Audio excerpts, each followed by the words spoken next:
It's time for God Mode Sparkle. It took a bit longer than I hoped it would. Things have been a little busy lately, but we are here now, ready to do it. The main difference from Raising Mode is going to be giving her her signature light cone, which I think will make a pretty big difference. So we've been using Planetary Rendezvous, which is a simple damage increase when you're in a mono quantum team. Her signature, in my opinion, is significantly better than every other card, really. Not only do we get a 32% crit damage increase, which will of course increase the crit damage she is giving to her teammate, but also a constant 10 crit rate, 28 crit damage for the whole team. They don't specifically say if Sparkle herself gets these buffs down here, so we're gonna check that out. Of course, we do gotta max it out real quick here. We might run into some XP issues here since we're already starting to use our 3-star cones. Okay, we have plenty of those. No farming required. There's her cone fully maxed out. We are of course going to get her traces up to God Mode standard. They're pretty close already. We just need one here, and to at least get this 10 crit damage over here. I don't really care about the HP. I think we'll survive fine. We definitely will need a little bit of farming for this stuff though. We didn't farm quite enough. Let's start with her talent and ultimate to 8 though. We can use some Tears of Dreams there. Probably not here though. Nope. I'll be back in a minute. If I get some good drops, I'll show ya. No perps. Still none. Still none. Still none. So because of our subpar luck, I'm not sure we have enough, but let's see where we're at. No, we need 16. We only got 11. Maybe these 45 will make up the difference. We'll see. Yes.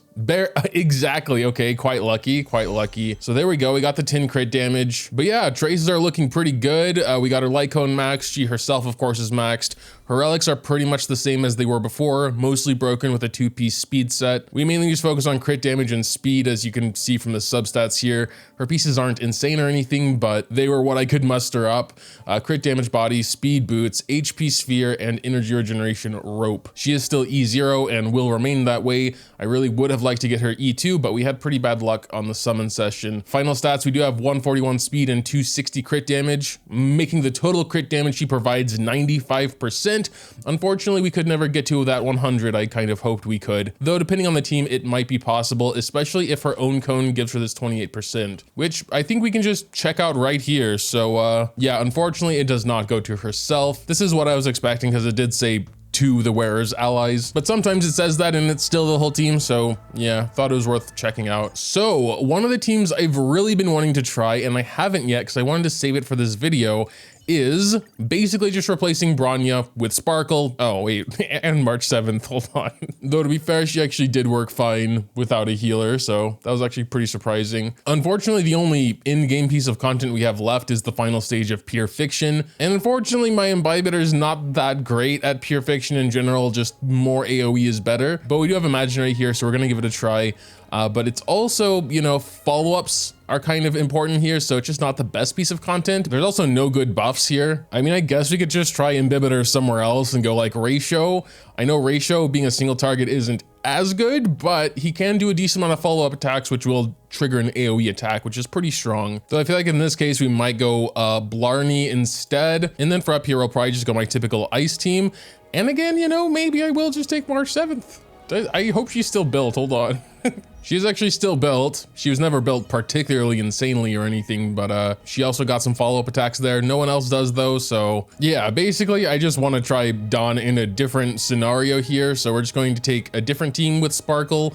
We got some follow-up attackers here. The first team, I am going to use March 7th here because it's like mono ice, may as well. Actually, I had to leave because I need to change this to Flattery because literally only March 7th does follow-up and not enough to really take advantage of Spiel. So going Flattery here, and here we're just increasing the follow-up damage because our main DPSs are both follow-up damage dealers. Oh no, but I kind of forgot that Jingliu eats everyone's HP. That's going to be kind of tough. This one actually went really horribly. I don't think I did anything necessarily wrong, and Jingliu's HP eating actually didn't really affect us. But yeah, we just barely got 20k. So I mean, you know, getting 3 stars if this team does perfectly would work. I'm just not really happy about it. Obviously the Jingliu team, not really a follow-up team, which it was really favored here. So that's probably the main reason, but still, we're actually gonna boost Topaz because she just went, and Dr. Ratio comes up next anyway. I also do realize that Dr. Ratio is typically better with like Silverwolf, can play a lot of debuffs, but honestly, he already has 4. It's like, okay. Oh my God, okay. Follow-ups are kind of important for this Pure Fiction. We just got 2 of those boxes falling down in a row. That was crazy. This one honestly didn't go much better though. It's just we are running out of cycles so fast. Yeah, that was one of the worst pure fictions I've ever done. Cool. The problem is we don't have that many consistent follow-up attackers, but yeah, let's just go spiel on both actually. I think that is the most powerful one if you can utilize it. Topaz especially does an insane amount of follow-up attacks. Ratio's pretty good. March is also actually pretty good for this. I'm thinking, although this will probably be weird, but maybe we can try Kafka in this team. Please don't scream at me, because this team also performed pretty bad. And I would like Topaz up here because there's also, you know, fire weakness. I wonder if we could just get away without a healer. I would really like to try this team. Nothing to lose except a bit of time. Let's give it a try. I mean, we could just try like full follow-up attacks. We got Clara in there now. I'm pretty sure I've never used either of these exact teams.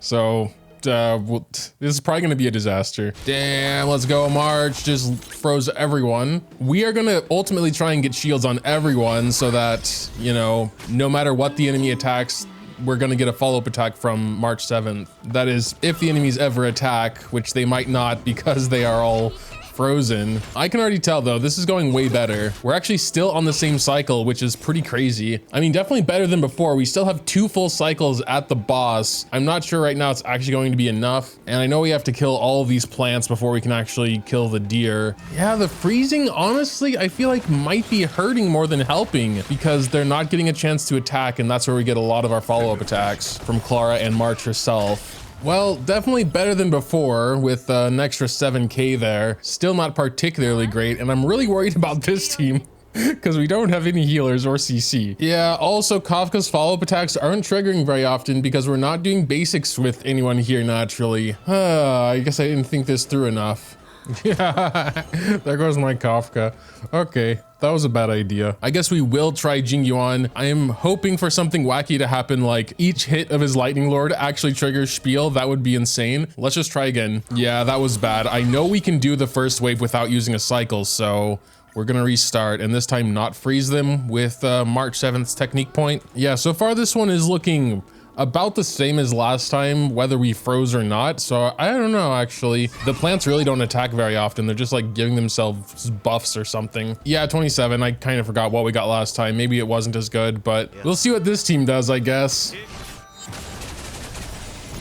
Well, Lightning Lord just attacked, and I don't think each of them counted. The annoying thing is that it doesn't look like Lightning Lord gets action advancement, which, I mean, I guess makes sense, but it's still a little unfortunate. This was definitely the worst second team ever. Damn, I don't even know what to do. We might just put all of our eggs on one side and try and 40K it, and then go with just whatever to get 20K, which will hopefully work. I did already kind of think that would be the follow-up team, like, I don't know what else I'm supposed to do. We could try Sparkle for extra action advancement when the Spiel effect thing isn't working. And we could just try like a hyper carry Argenti team with ultimate counts as follow up. No appropriate weaknesses, but I've tried all that already.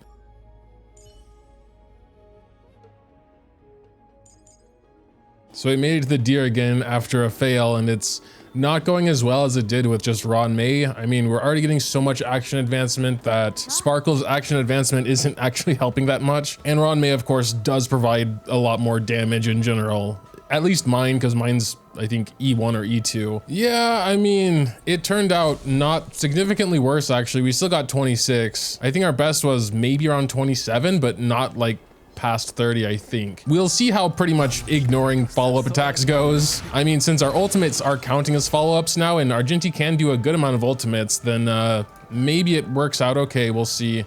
Well, this team is way faster. They just don't really get much action advancement, so it's going to be like over sooner also. This team is too skill hungry. I never really noticed that, but apparently the eyeball action advances these guys. So I'm wondering if the actual follow-up attackers would be better here. Yeah, that didn't work. That was worse than the first side. I am running out of ideas. Oh, did I still have Spiel on that one? I don't think it would have mattered that much, but we definitely would have gotten a better score. So I've been trying a few things. I've decided to go ahead and try this same team that I think is good on the second half. First half was bad as usual, like 20 to 30k points. We've made it to the boss. I mean, he does action advance his minions, but not very often. Well, we broke 50k, so I guess I have to count that as a win, but 60k I think is out of the question. We're about to enter our last cycle in a second here. If we can break 60k, I would count that as a win. We're at 56 right now. Oh man. 57.6. Oh man, this is going to be close. Oh wait, 400? Oh, we got it. I've literally been trying this one stage for over 2 hours. Going to put another OBS photo on the screen. I'm not sure if there's just something obvious I'm missing or this is an incredibly hard pure fiction. I've never had such a hard time with it before. It's actually looking close that I might actually perfect it.